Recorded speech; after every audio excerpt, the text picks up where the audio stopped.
Hi, welcome back. We're going to continue our discussion of chain rule. And today we're going to look at something called a tree diagram. It's a technique that helps us to get derivatives of multiple variable functions using the chain rule. Before we do that, let's take a look at this example right here.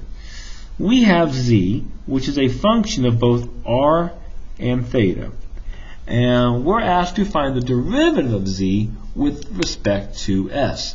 So what they mean by that is if I look over here at the r, well, r is a function of s and t, and theta is a function of s and t. So these are our inside functions right here that we are going to plug in. So this is our chain rule problem. So since I have my outside, which is my z function, and I'm plugging in r and theta, this is going to be a chain rule. So the first one asks us to find the partial of z with respect to s. Now remember here we're saying t is our constant, so we're not going to worry too much about that. If t is our constant. So when we take the derivative of z with respect to s, you got to be careful. The first thing we have to take a look at is our outside functions, which is our r and theta. So when we first do this, we're going to take the partial of z. My first variable I deal with is r, so with respect to r. And I'm going to multiply that by the derivative of r with respect to s, because r is now a function of s. I'm not worried about the t because that's going to be our constant for us. Plus, then we have to do with the theta, my outside one, the partial of z with my outside function theta this time, and then the derivative of theta with respect to s. And we could probably do this in our head. When we take the derivative of z with respect to r, my e to the 2r there is my variable, so that becomes 2e to the 2r. Sine of 3 theta, that just acts like a constant, so I can leave it there. Multiply that by the derivative of r with respect to s. So this is my inside part now. There's my inside. Take the derivative of r with respect to s, and we just get t. Plus, now we're going to take the derivative of z with respect to theta. Well, in this case, my e to the 2r is my constant. Theta right here, there's my sine, my theta. And when I take the derivative of sine 3 theta, we're of course going to get cosine of 3 theta, don't forget the chain rule, times 3. Multiply that by the change in theta with respect to s.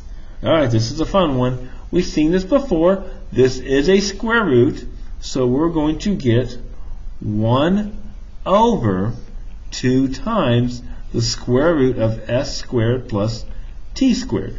And we multiply that by the derivative of our inside, which is 2s. And of course you can reduce that if you want. You can cancel out the 2's. And there is our derivative. So let's take the partial of z with respect to t now. Now, same idea. My outside function is r and theta, so I'm going to take the derivative of z with respect to r first. But now when I do my inside function, I now want the derivative of r with respect to t. So the partial of r with respect to t plus, working my outsides now, my outside function z is now going to be in terms of theta. So we're thinking of r as the constant. So we would take the partial of z with respect to theta, and now we have to take the derivative of the inside, the partial of theta with respect to t. And we already have the partial of z with respect to r. We know that that's just 2e to the 2r sine 3 theta. But now we're going to multiply that by the derivative of r with respect to t. And that should become s minus 2t. Plus, again, we already have the derivative of z with respect to theta. That's just this e to the 2r cosine 3 theta times 3. But now we're going to take the derivative of theta with respect to t.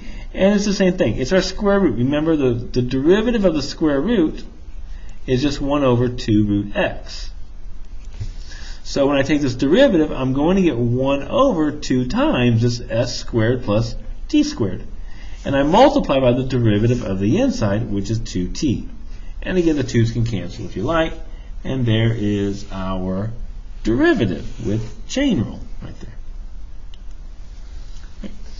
So let's talk about a way we can help organize this. One way we can help organize this is something we call a tree diagram. So let's say suppose z is a function of n variables. So we have n variables, and of course these are our outside variables. And for example, in the example above, we have this x1, x2, blah, blah, blah. That was our r and theta. And each of these variables, in turn, are functions of m. So these are our inside variables. In our example above, where we have t1, t2 here, that would be like our s and t. Then for any variable, we have the following rule. Now this is our chain rule right here. That's our chain rule.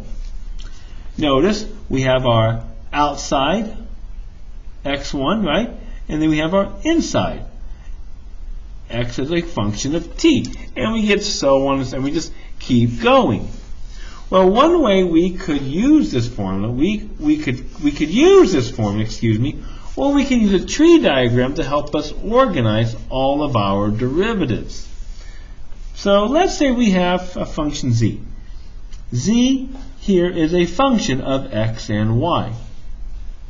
We want to find the partial of z with respect to s, because we know that x could be so we say x is a function of s and t, and y is a function of s and t. So we could use our rule here, and our rule would be pretty simple. It would be the partial of z with respect to x times the partial of x with respect to s, plus the partial of z with respect to y over the partial of y with respect to s. Another way we can look at it is using a tree diagram. So here we have z. So since I have two variables, x and y, I'm going to have two branches. I'm going to take the partial of z with respect to x. That's my first thing. And then once I get to x, now for x I also have two branches. But I want the derivative with respect to x. So for x, I can take the derivative of x with respect to x, s, or I can take the derivative of x with respect to t. Well, since we're looking for the derivative with respect to x, we're going to follow this branch. And I can just write it, and I can therefore now write my derivative going along the branch, the partial of z with respect to x times the partial of x with respect to s. Well, that took care of our x's. Now let's take care of our y's. Going down this next branch, we're going to take the partial of z with respect to y. But now when I'm at y, I have another choice. I could take the derivative of y with respect to s, or the partial of y with respect to t. Well, my rule says we want the derivative with respect to s, so I'm going to follow our first branch. And that's going to give me the partial of y with respect to s. And I just multiply those together. And we just add them, and this becomes the partial of z with respect to s. Again, you could memorize the formula here, or you could derive it using our tree diagram. This is especially helpful when we have many variables that we have to worry about. So let's see here. Here we want to use a tree diagram to write down the chain rule for the following derivatives. So we want to find the partial of w with respect to t. Well, let's take a look here. W, if you notice, is a function of x, y, and z. So notice there are three variables here. So there's three derivatives. So when I look at w, the first thing I'm going to do, I am going to go down the x column. So that's going to give me the partial of w with respect to x. I also have to go to y. Well, what is that? Well, that's just the partial of w with respect to y. And z as well. So the partial of w with respect to z. So that's the first, so this row right here is my outsides for my chain rule. But now I'm going to look at my insides for my chain rule. Now I have to deal with the x. Well, I want x as a function of t, so there's a t, so now I'm with the partial of x with respect to t.